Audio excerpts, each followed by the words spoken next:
ధీంతన తోంతన నటరాజుకి నట భంగిమవో ధీంతన తోంతన శంకరునికి సంకీర్తనవో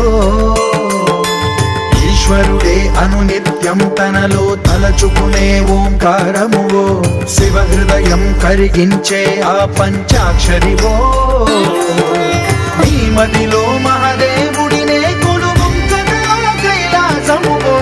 అతని పాదము చందన